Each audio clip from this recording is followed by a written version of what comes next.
Yes, some time ago I was invited to speak about the Buddhist attitude towards war and peace in Sydney University in Australia. And I mentioned in this talk about how in Buddhism there is no bloodshed. In other words, in the spread, in the propagation of the teachings of the Buddha, there has never been bloodshed in its history. There has never been crusades or inquisition or persecution. However, I pointed out that in countries where there are many Buddhists, or people call them Buddhist countries cannot be Buddhist, no? People can adopt, but countries cannot. However, where there are many Buddhists in that country, still wars are being fought. Wars are being fought. When Buddhists fight wars, they cannot fight in the name of the Buddha, because the Buddha has not sanctioned any fighting, any killing. The first precept is not killing. So what they do is they fight in the name of patriotism, they fight in the name of idealism, they fight in the name of nationalism, not Buddhism. So the kind of attitude, the kind of gestures that you see with regards to the Tibetan monks, whether it be Tibetan monks or some other monks in some other countries, when certain injustices are being done, then do not expect all the monks to behave like saints. They are not all saints. Just like now, when somebody comes here and start to abuse you, and a television camera is on, do you think you will sit down quietly and very calm and serene? Or will you also be angry and use abusive words, aggressive actions to others? What do you think? And because you are wearing the robes, people point out that that is a monk, right? So really now we have to come to this question of who is the monk? Who is a bhikkhu? What you have pointed out was very right, that there are in certain situations how when certain monks are being instigated, agitated, they become violent. They take to violent means. But this is not the way that is recommended by the Buddha, by the teacher. And the Buddha has pointed out, simply because a person has shaven their heads and adorned themselves with the robes, they are not necessarily monks as such. So Buddha has defined who a monk, who a bhikkhu is. One who has given up violence, one who has given up killing, one who has given up, laid aside rods to punish others. One who is taking the path to put an end to suffering, to help oneself, help others to overcome problems, to put an end to suffering. Such a one is a bhikkhu. Such a one is a monk, really. So, today we are seeing many monks. Externally, they wear these robes. or some other robes. And they do all kinds of business, what Chief Reverend pointed out. In the name of Buddhism, sometimes in the name of the Buddha. They do all kinds of business. And a few days ago, somebody pointed out, showed me the newspaper cutting of how some monks who have been ordained and go to Thailand and ordain themselves and then put in the newspaper and advertise themselves and as fortune tellers, expert fortune tellers. And going to this hotel and that hotel and making bookings, and then so that people can come and consult them. Now, these are not regarded as monks in the name of Buddhism. In the Buddhist context, they are not such monks. They are making use of this to make a livelihood. So those of you who have come for this purpose, please forget about it. We do not know. Some of you might have come with this purpose also. After becoming monk, and you go out and you tell people, see, I have become monk for 2 weeks at the Buddhist Vihara, and you show proof, this is my certificate, and this is my photograph, hang big photographs, and then show all people, come, and then collect big fees for just to see their hands. So, and you see how some of them giving some charm and peddling, charm peddlers, fortune tellers. You see a lot of these things going on. And it is because of this kind of activity that the public image with regards to monks, many people have lost faith and become frightened and with monks. I remember when I was in Singapore, and when I went about in robes like that, then some people were asking. In fact, when I was in a plane flying Singapore, one businessman there and asked me, you know to see this? And immediately he asked me, you know how to see this? And he says, no, I do business. He says, I'm doing business, and can good business or not, can prosper or not. And then I told him, you work hard, you will prosper.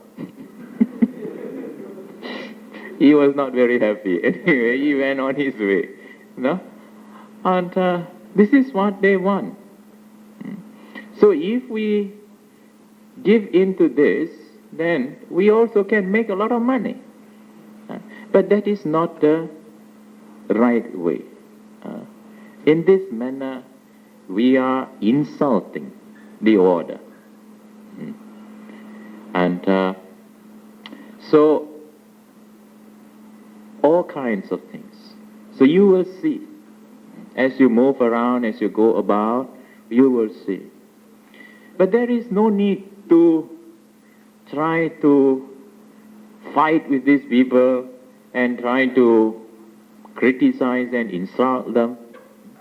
They do all these things because they are ignorant, because they do not realize the finer aspects of the teachings, because they do not have that ability to understand what the real Dhamma is about.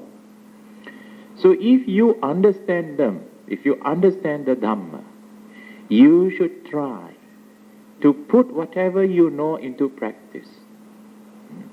And then be an example so that you can change the picture, the kind of misconception that has taken place.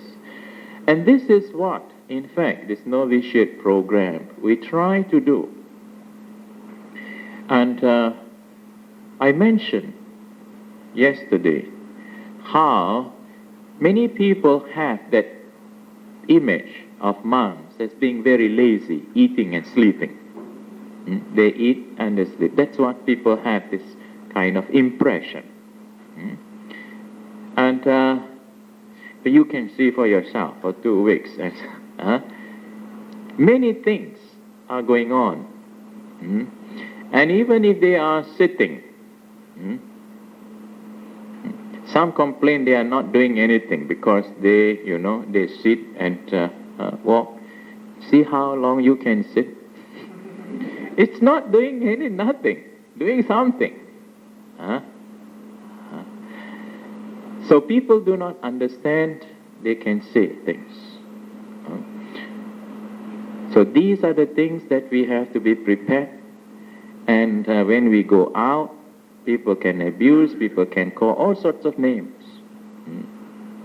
But it is by our actions, by our speech, by our thoughts that we should try to change the kind of misconception, the kind of wrong attitude that people have towards this way of life. So, is that all right?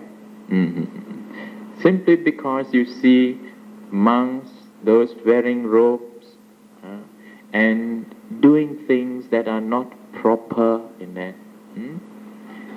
And because nowadays, in Thailand, it's different. Because there is a kind of hierarchy, and you can bring the matter up to the Sangharaja.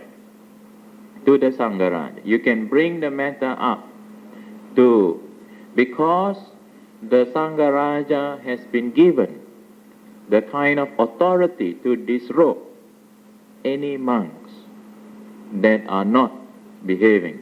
That is why now in Thailand they dare not. When they come out of Thailand, but sometimes also very difficult to catch everyone. In Burma, in other countries also, they have similar problems. But amidst all of them, you will find some good ones too. So don't think that all are bad. Don't think that all are bad. Simply because of certain misbehavior, there are certain good qualities, there are certain skills in many of them. So these are the things that we try to look for. Yes. What is wrong with?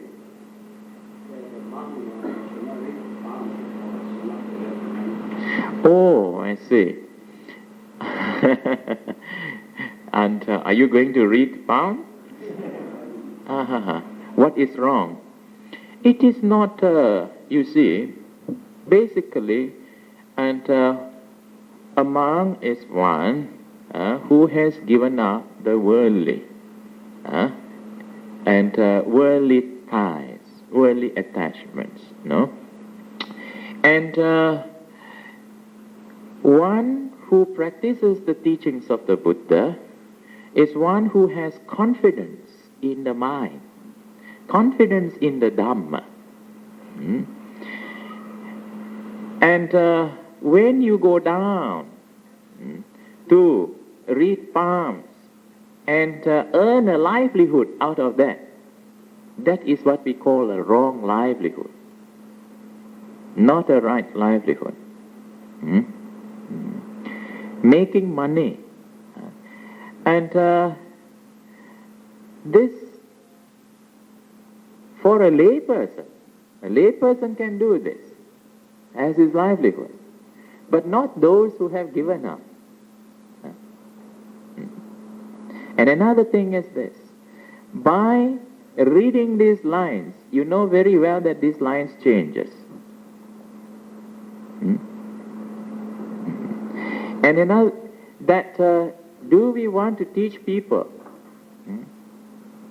to live according to be ruled by the karma, or to be ruled by Dharma?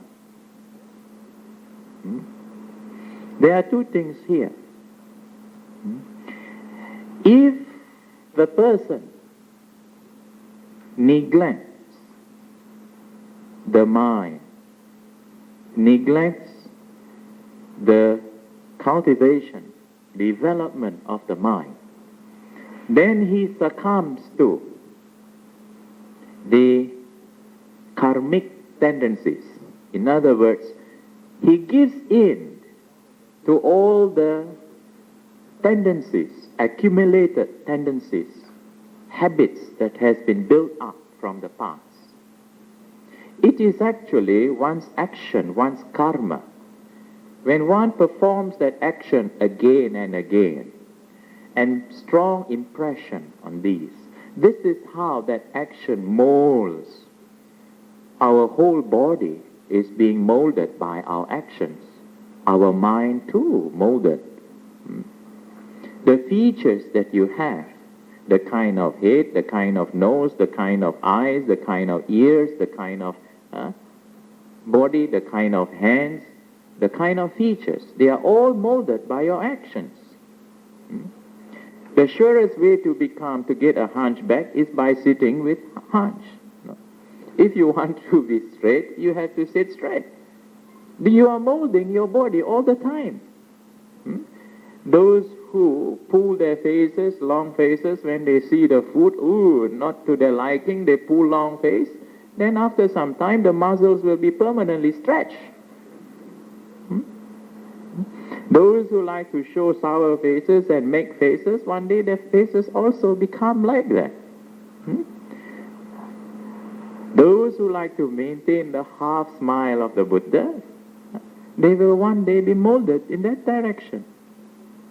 So, it is our mind, in the teachings of the Buddha has emphasized very strongly that mind is the forerunner of all events.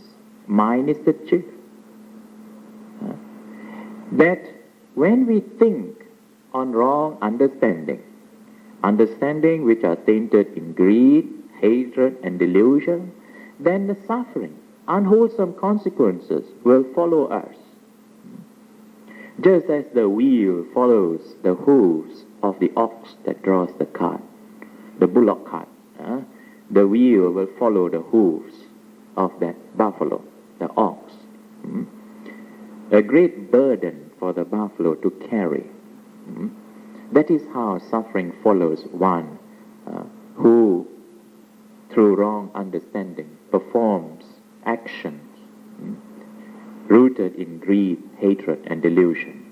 On the other hand, when one performs action based on right understanding that is free from greed, free from hatred, free from delusion, then the wholesome consequences or happiness follows him, just as the shadow follows the man. This you find in the Dhammapada, verses 1 and 2. So if we really have confidence in the Buddha and his teachings, we should have confidence in the potentiality of our mind. So, when we have confidence in the mind, then we should make the mind the master of our destiny. By developing our mind, when one strengthens one's mind, you will see that by countering, by checking, when the mind is strong, the mind will be able to counter the defiling tendencies. One can stop, one can reduce, and eventually put a stop to certain bad habits. Therefore, it is this mind that can counteract, can counter certain strong tendencies, certain habits, habit patterns, if the mind is strengthened. So by strengthening the mind and purifying the mind, we can realize, we can understand what Dhamma really is, and we can use the Dhamma to govern our lives, rather than allowing karma to govern our lives. The karmic tendencies. Use Dhamma. When we live by the Dhamma will protect us. So this is where a follower of the Buddha, a faithful follower of the Buddha, will live by these teachings.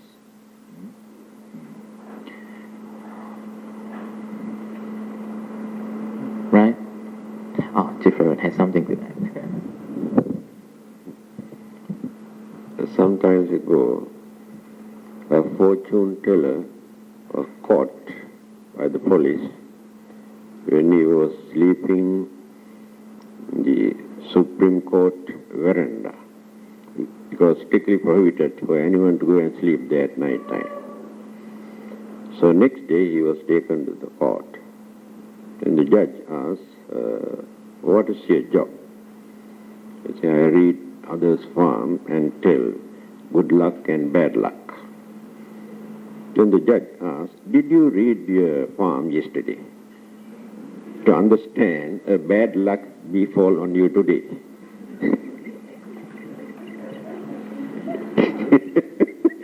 This is the nature of many of those fortune tellers.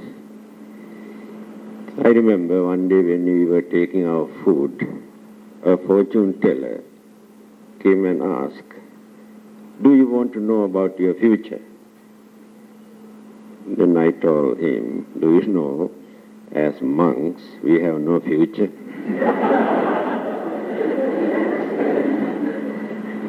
So he knew that there is nothing for him to talk. Then there were two girls who were typing there. They also overheard what we said. You know, girls easily become the victims of those fortune tellers. So they approached these girls, and they also told, we also have no future. Then he knew that no hope, started going up. Then I told him, it seemed that you also have no future.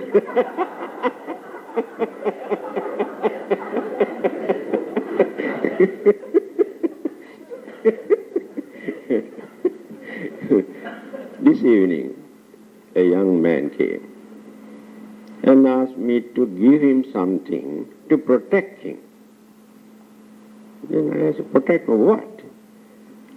Oh, people can harm me. Then I said, why do people want to harm you?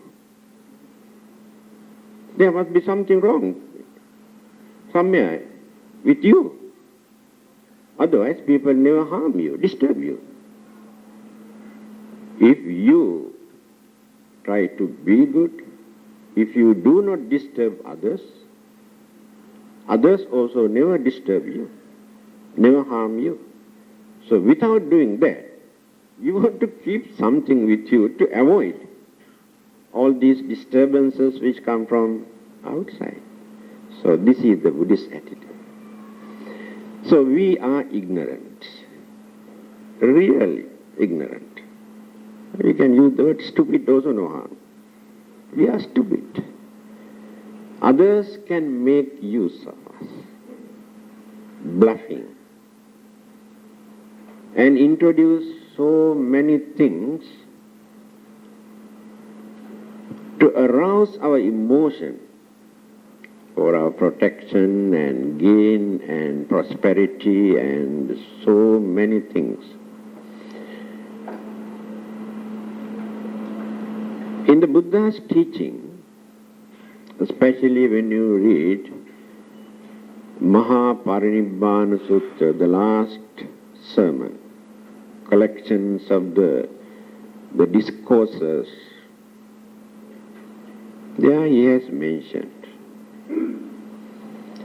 those so-called occultism, mysticism, charms and talismans and black magics and mystic power and all those things the Buddha has rejected and also advise the monks not to make use of them for their personal gain or as their livelihood, because they forget their religious way of life, purity in their mind, a spiritual development.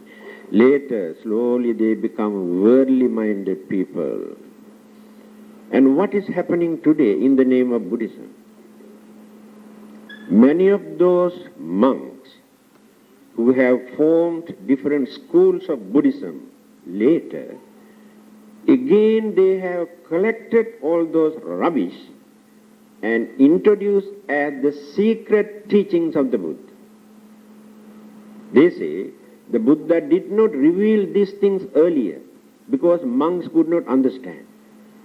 Later he has revealed this secret to very few monks. So when did they discover this? Nearly 1,000 years after the Buddha's passing away. Can you imagine how they discovered this secret? People believe all these things. When one of these masters come here, thousands of followers run here and they are asking, can you give any mantra? Maybe you want a mantra, a talisman. Where is Buddhism? Where is Dharma? Where is religious way of life? Where is mental training and purity? We have completely neglected and forgotten everything, running after talisman and mantras and charms and black magic. Then you say Buddhism is dying. Who killed Buddhism? By Buddhists. Buddhists killed Buddhism, not others. Distorting, misinterpreting, abusing, taking the advantage of the name of the Buddha for their personal benefit.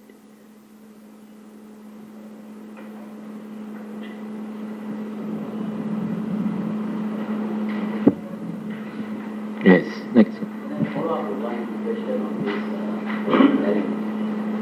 Assuming the monk is well versed in fortune telling, and he does this in the temple, and with the collection, the money is used for the temple. Is it alright?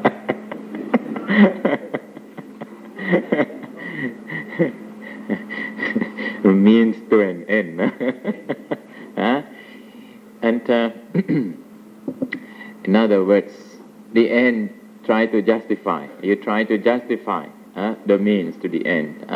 Well, as you have heard, how the Buddha, you see, during the time of the Buddha, a religion had also deteriorated, declined to such an extent that in the name of religion there were only sacrifices, charm peddlers, and various kinds of rites and rituals. When they want to get children, they will sacrifice something to certain gods, to certain these things, to ask for children.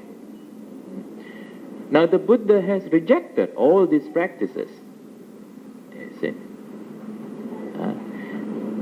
And today these are coming back again. That is why when we go to Nepal, we will see, in the name of religion, what they do there, all kinds of practices.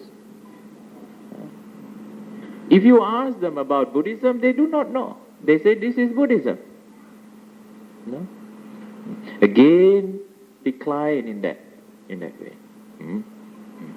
But there are signs of awakening, because the young people, there are many young people who are coming up, who are challenging, who are questioning these things. Is this the way? No. Yes. So you see, what happens is this: the means are not so pure. When the means are not pure, then who do you get for your devotees? All those people who are interested in these things. Right? So the building comes up. Who is going to use the building? Are they really interested in the Dhamma? So I have seen in quite a number of temples, I have even lived in some very big temples, huge enterprises. When they collect money in a very business-like way, all their devotees are also businessmen. And all these businessmen also treat the monks, make the monks their business counterparts to do their business. Otherwise, they get rid of them. So all the young monks who want to preach the Dhamma have to get out of such temples. Because the business people do not want to listen to Dhamma. Huh? They don't want to meditate. Meditation is nothing, you see. Huh? They are thinking, how can they make the fast buck? How can they make fast money? You see? So, when the means are not pure, then what happens is, buildings can come up, but no future. Huh? There will be a lot of misunderstanding, because people are not living with Dhamma. So they will fight. They will fight for worldly gains.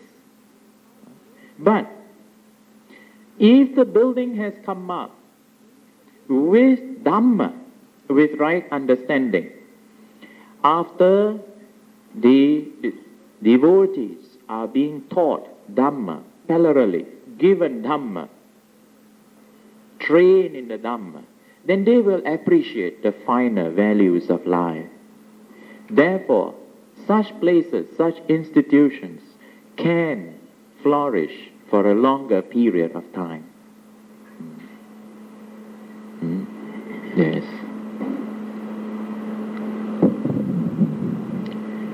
When I came to this temple about 36 years ago, there was no room for me to sleep.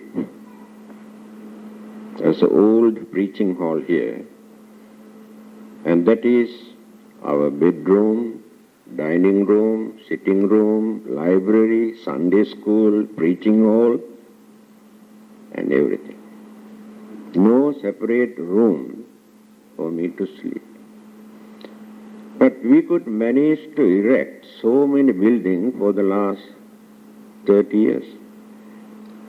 To build all these things, we never introduced talismans or farms reading.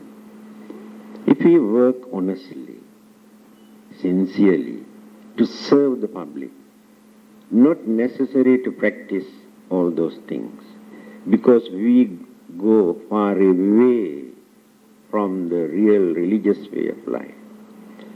Because human mind is very, very uncertain. Any moment we can change our mind. When we get more and more money, then we become very, very proud. Then we don't want to listen to others. We can do anything, whatever we want. We can do anything. We don't care for the public also. Then we can become very cunning, very selfish, later become very cruel also. That is the danger of money. Again, by collecting money, assume you could manage to build temple. After building, the monk who erected that building crave for this building, glorify. Look at my beautiful building. I could manage to build this one. He developed his craving. This is the first hindrance. There are 10 obstructions for a monk to become a saint or arahant. 10 obstructions. This is the first one. Avaso, kulang, labho, gano, pachantima, there are 10.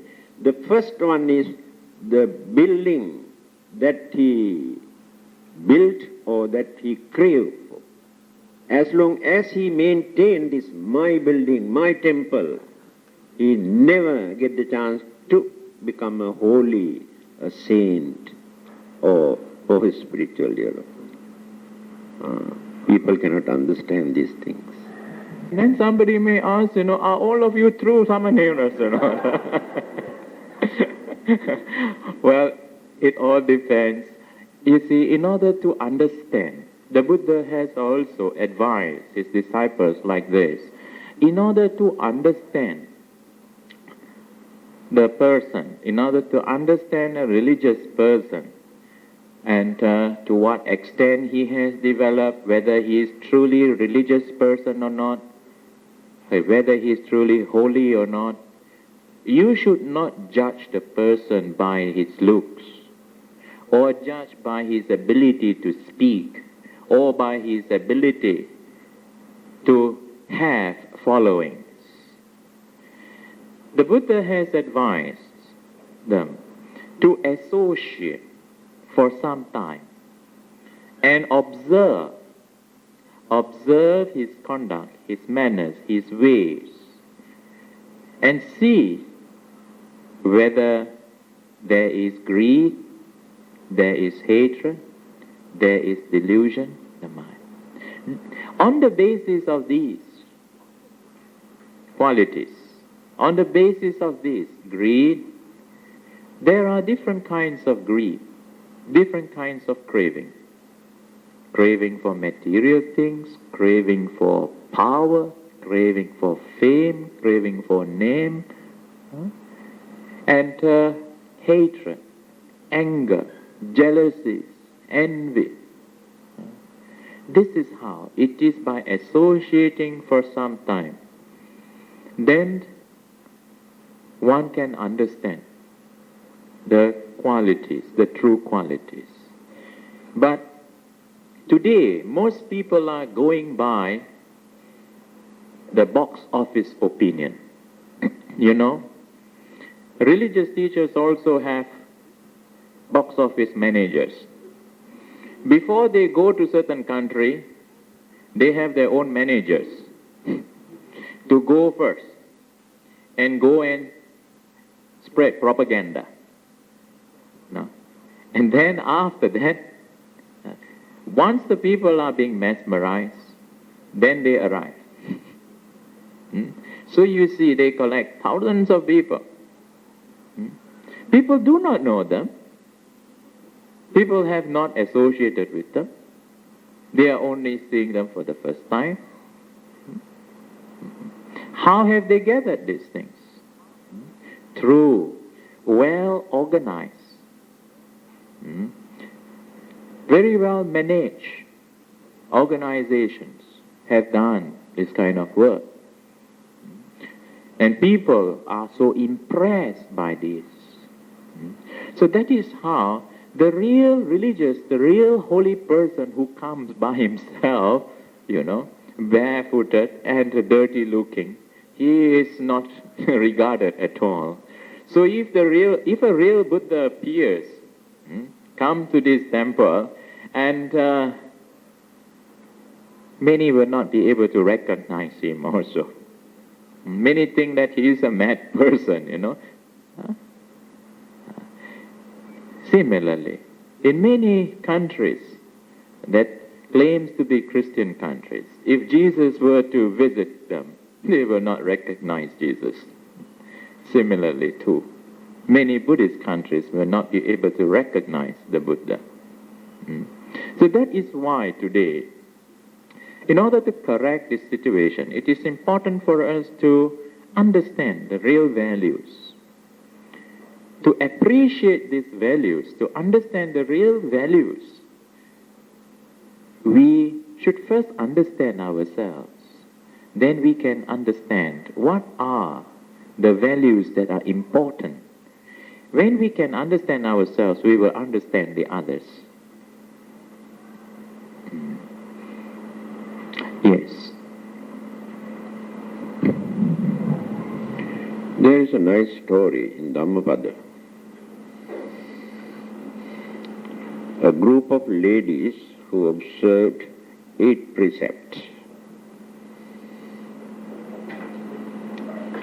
I think you have heard the name of Lady Visakha, very devout lady.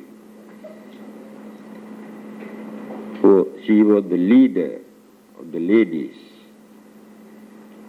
she wanted to interview those ladies to observe 8 precepts. Then group by group, she interviewed. First, she asked old ladies, very old ladies, tell you, why do you want to observe 8 precepts? For what purpose? Then they told her, you know, we are very old. We may die very soon.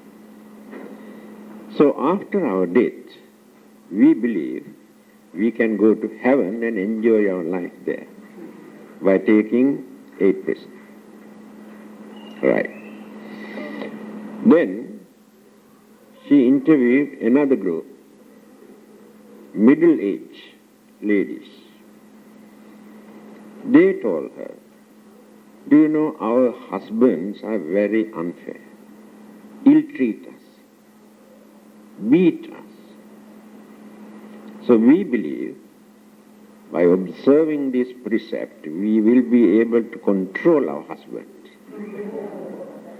And they never ill-treat us in future.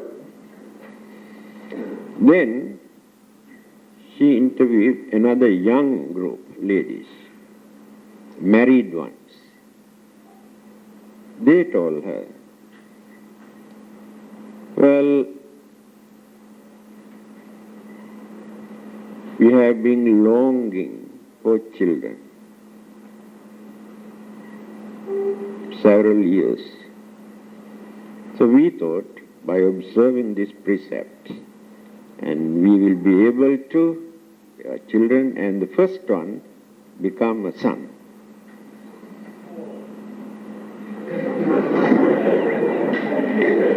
Then she interviewed unmarried young ladies. They told her, we have been waiting to find out a suitable partner, but still we could not get. So we believe by observing 8 precepts, we will be able to get married very soon. So in the same manner, if we can interview you personally, one by one, actually why you wanted to become a novice monk or a upasika, we may get similar answers.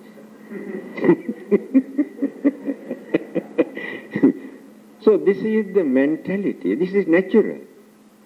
So when you are going to choose who are the good monks and who are the bad monks, those monks who lived with the Buddha in the same monastery, when you study their character, behavior, temperament, moods and attitude, you may think many of these monks are better than those monks. I can give you a simple example. There was a monk staying in the same monastery with the Buddha. She always collects robes. The Buddha has advised the monks not to keep more than 3 robes, maximum 3. But this monk went on collecting robes. Then the other monks came and reported to the Buddha. This monk is going on collecting robes. Because those days robes are very, very rare. Then the Buddha asked in the public, is it true that you collect robes? I think you have forgotten what I have told you. The monks must be very simple, very humble, should not collect things, material things. So why do you want to collect so many robes? This monk is a very hot-tempered monk. So, you know, when he was advised by the Buddha, what he did? He removed his robe that he was wearing and fully naked. Do you want me to sit like this?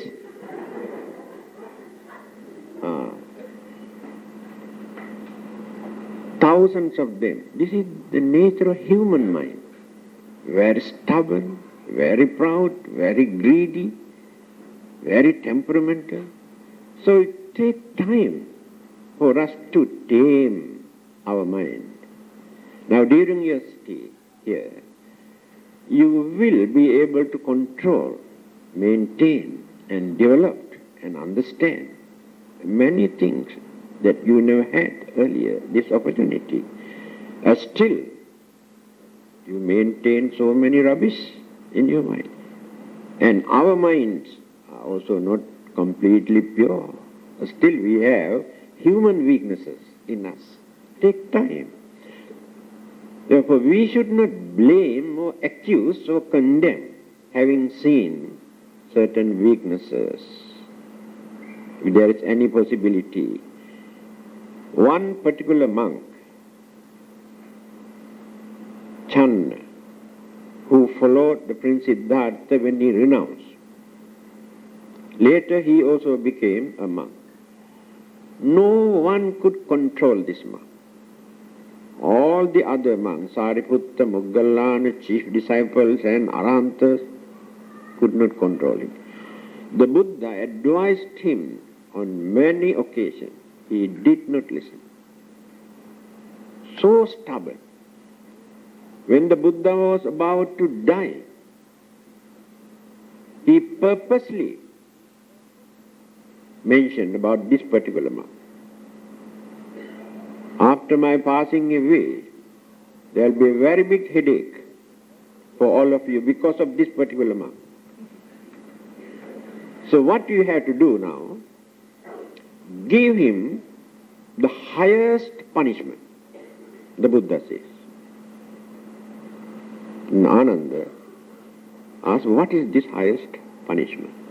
He said, the Buddha says. And Ananda asked, what is this highest punishment? He said, all the other monks boycott him. Don't invite him for anything. Don't talk. Completely ignore. Now he is alone. Nobody wants to talk to him. Nobody invites him for anything. After a few weeks, he realized, oh, because of my wrong attitude, all the other monks treat me like this. And later, he became a very good monk. By realizing this, the Buddha has advised him to do like this. Even the Buddha also could not control many of those monks. If they are not ready to listen to the Buddha, Buddha cannot do anything. The human mind is such.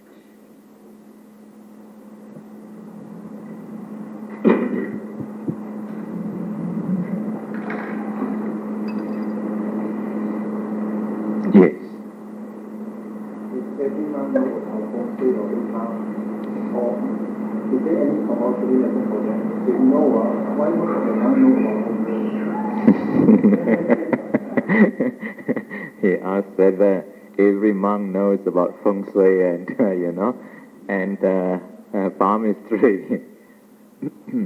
And no, not every monk knows. But those days, I think, those days, in the ancient days, that the monks had to study astronomy. In other words, they have to calculate the days, and because there were no calendar.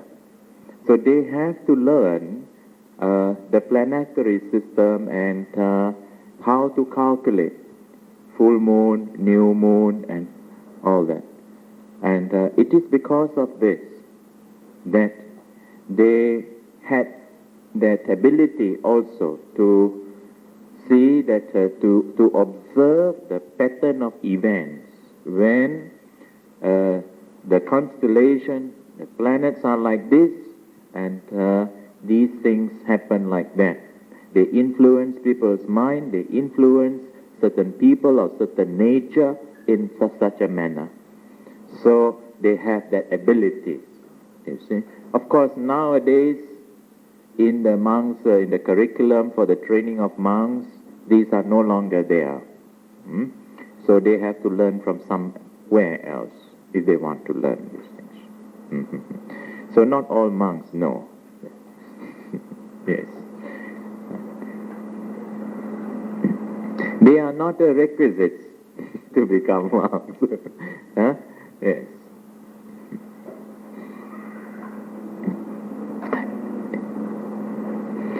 Last year also, during our novitiate program, we have to clarify these things, because and among the novices they also have this idea about monks and astrology and and faith and healing and these various things that they have in mind. So the purpose why we have this kind of discussion is to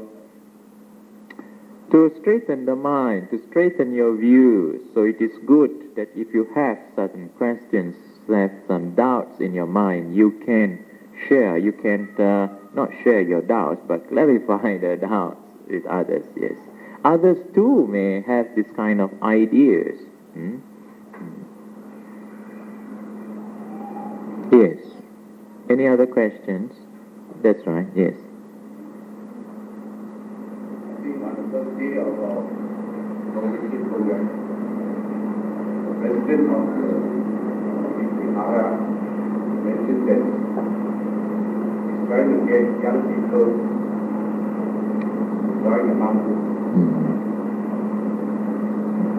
And he finds it very difficult to get young people to come forward and join the mountains.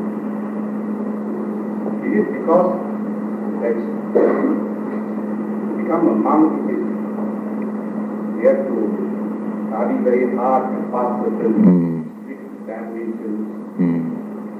Or is there any reason why that young men are not coming forward to join monks?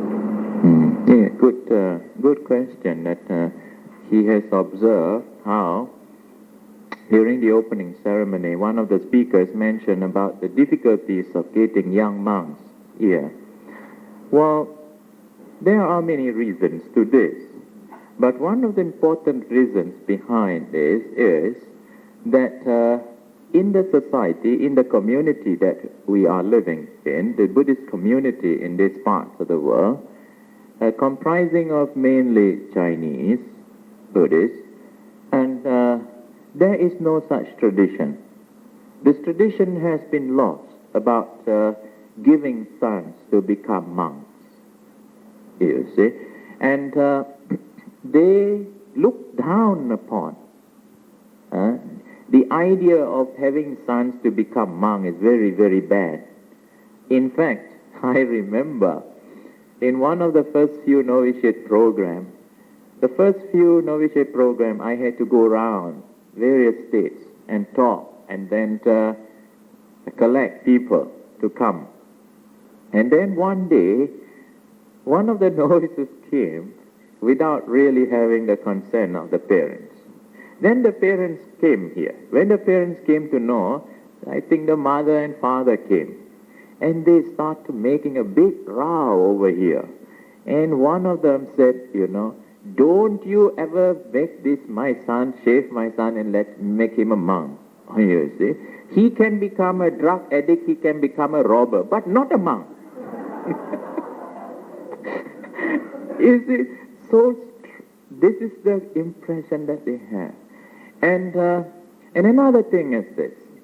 Nowadays, materialistic values, people are all going by material values. So what happens is, when they produce children, they want the children to earn as much as possible. That is why they aim, how they channel their children to go and study for which causes, according to the amount of money that can be made. And they look for jobs opportunities. Now doctors now cannot make so much money. So engineers also cannot make so much money. So what is it that can make a lot of money? They will think. You see? And so they will induce, they will encourage their children go along this line, even if they do not have such inclinations. These are the nature of parents today. So what happens is, when they produce children, if the children are very bright, intelligent, the sons are very bright, intelligent, they don't want to give these sons to temple. But when they go and see, they go and consult the astrologers and see the horoscope, and they see that this son cannot do anything, cannot study, he sure fail his exam, then he says, then we can send this to the temple. And when he see that, he is going to meet with an accident and he is going to become sick, he says, oh, very good, can send to temple. Kwe unna. Now this is the kind of situation that we are facing. Even in countries now, formerly in Sri Lanka, still, there are some people, some families, who are very happy if their children become monks. They feel very proud, they feel very good that, they have one son to give to the sasana. And in Thailand, the tradition is such that there's a strong belief that they should become monks at least once in their lifetime. And mothers will try to encourage their sons as much as possible, because since the mother cannot become a nun, cannot become a novice, so she will persuade the son to do merits, and in that manner, she acquires merits by encouraging the son to go. So I've known quite a few sons who the mother have encouraged them, but only temporary. So they go for 7 days, and then after that they don't come out. Then the mother starts crying. Anyway, there is that tradition. That is why you find there are many young monks there. They allow, mothers allow them. Parents encourage them. And in Burma, the tradition is to have once in the childhood and once in the adulthood, twice. Recently, during our visit to Nepal, I learned in Nepal, where Nepal was first, of course, influenced by early Buddhism and then later by other Buddhism. What happened was, amongst the Sakyan race, among the Sakyan family, they claim to be the remnants of the Sakyan race, and they have also certain castes, certain clan system, and then they will send their sons to the temple, to the monastery, to be ordained for 4 days. After that, they have a certain formula. They will go to another shrine and declare and says that, now I realize that to become monk is very difficult. You see, very difficult for me to work for my salvation. So I will become a bodhisattva from today, and he disrobe and become a bodhisattva and become a layman. But this is the tradition that exists there. So how becomes very traditional. And so in different countries, however, the influence, how the tradition, according to the tradition of the people, and in China, still many Chinese do not really accept this tradition of renouncing tradition, giving up these things, and going around for alms round. They look down on this. However, there are now many who are beginning to appreciate this. There are some, but not. They look down on this tradition. That is why we have very great difficulties in getting young Buddhists to come to become monks. And so this is one of due to the background, the situation. However, with this novitiate program, having gone on for the 11 years, what has happened is this. We have heard, although still they are not able to get young monks to remain for a lifelong dedication, what is happening is that amongst those who have become novice and those who have appreciated this way of life and they realize that it is difficult for them to maintain this way of life, but they begin to have some appreciation for these values, and so they make that aspiration and the wish that if they have sons, they will give their sons to the temple, and they will not mind their sons to become monks. So there are already a few such couples. That is why you find, sometimes among the novices, some couple of years back we have their fiancés, their girlfriends sponsoring their boyfriend to become monks, And then after that, the following year, the boyfriend sponsored the girlfriend to become Nupasika. And because, for the very good reason, because after they become, when they learn this way of life, and they calm their minds down, and then they become religious, they begin to appreciate certain religious values, and then they begin to understand what are their duties, moral duties and obligations, then they can control their greed, control their temper, anger. Then these are all very beneficial to even the family life, isn't it? So this is how that they count it as meritorious. If parents can send their children, and the children be disciplined and come back, it is a great merit. It gives them happiness. So, this is part of the reason. There are many other reasons also. Yes.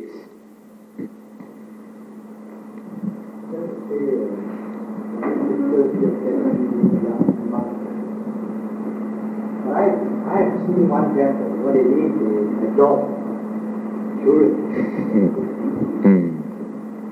One Nunneries. Many. There's one temple, tiny temple also, they have also one. And the chief is quite a good friend of mine. Then thinking that one day become a good monk. In the end, he made all the gangsters and started to kill men. And he was dumped over to hang last year or whatever. Maybe this adoption may work. Maybe they are too opposite. Still, many people have not realized the environment or the atmosphere in this country. Why it is difficult for us to influence young people to renounce or to become full-fledged monk. Because there are some religions never encourage renunciation. There is no such thing in their religion as renunciation. Second reason, they are against the celibacy. They say those who observe celibacy go against the will of God.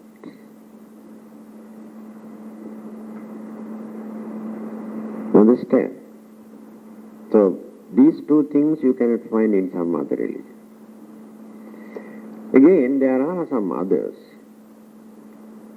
Without any renunciation, they get some sort of training to propagate their religion. They work only to propagate their religion, but they are not religious-minded people.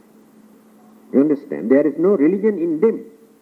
They were trained as one-track-minded people to propagate. So to them, there is no renunciation because they get some income.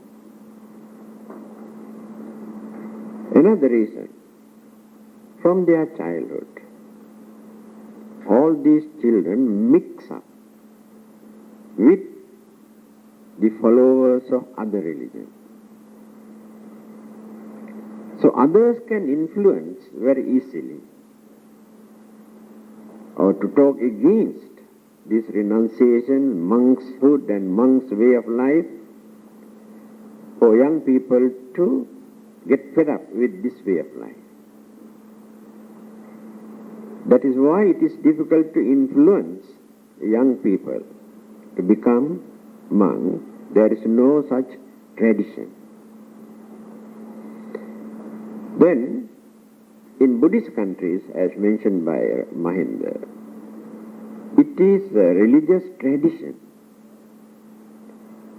The parents encourage. They feel very happy to sacrifice one of their sons to become a holy man. They believe that the whole family get the blessing. Yes. So, I have become a monk when I was 12 years old. My mother was very, very happy. Mother's choice. Father had no choice, had to keep quiet.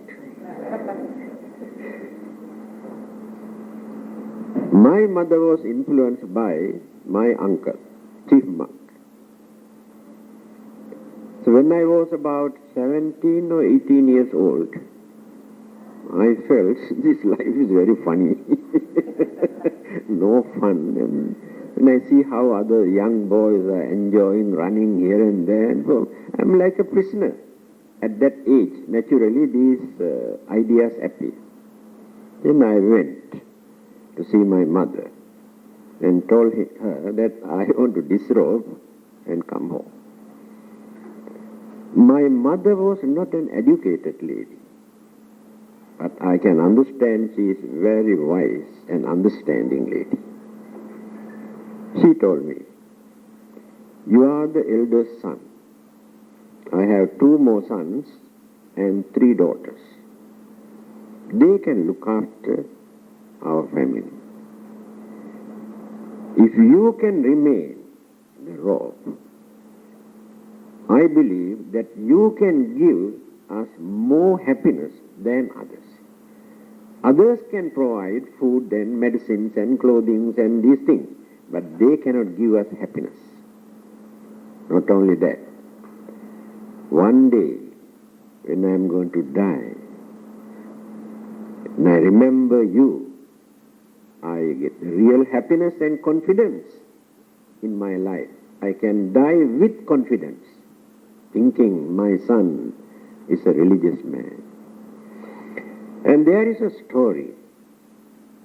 A hunter, throughout his life, he went on hunting animals for his living. But one of his sons has become a monk. When this man was about to die, later we can explain how these things appear in the dying man's mind, what sort of thoughts appear in the dying man's mind before his death. All the activities, good and bad karmic activities, habits and nature, behavior, all these things are deposited, reflect, focus. So all the while he had been thinking how to kill. Because of these bad karmas, cruelty and various kind of evil thoughts that he has developed in his mind, before his death, he has seen fire. Because some people see jungle, some people see darkness, some others flower gardens, and some others angels, depend on their way of life before their death. So this man saw fire, flame coming up. That's not a good sign. But as soon as saw this flame, And he remembered the color of the robe that his son was wearing. Oh, my son is a holy man. Then the happiness suddenly arises. That happiness which appeared in his mind before his death supported him to be born in a better condition at the dying moment. It does not mean all the bad karmas automatically disappeared, but the first chance. That is why they believe that the family members can get some sort of blessing. But this belief is not here in this country. That is why it is very difficult to influence the parents. There are some young boys who really like this way of life, but cannot get the permission from the father and mother. And the other thing is too much this indulgence, sensual pleasure, and their minds are very difficult to detach from those indulgences, because they feel this way of life is very dull, wasting their life. To them, indulgence, sensual pleasures is the aim of life.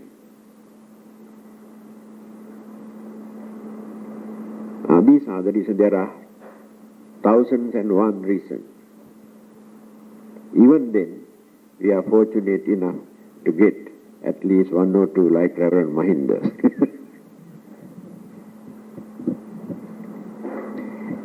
Although the parents don't want to give their children to become monks, but when they grow old, when they become sick, they want monks to attend, to go and do some chanting, and when they die, they want monks to chant for many hours. No? I remember here, when receive a phone call, they say, you got some monks there to come, we have a funeral. Says, why? Says, we need some monks to come for chanting. And then I says, okay. And it happens to be in Pahang, you see, in Kuantan.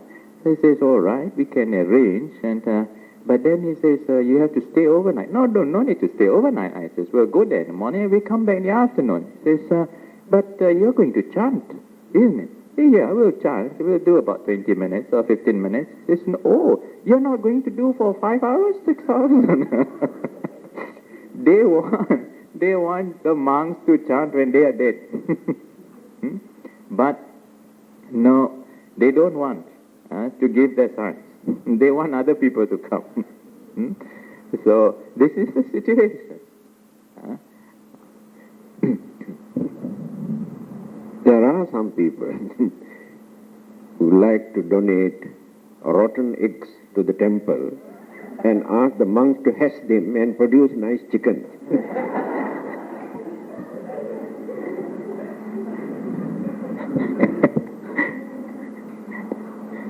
Yes, now you have arising from this kind of questions, you have some understanding. You will have some understanding of the situation that we are in.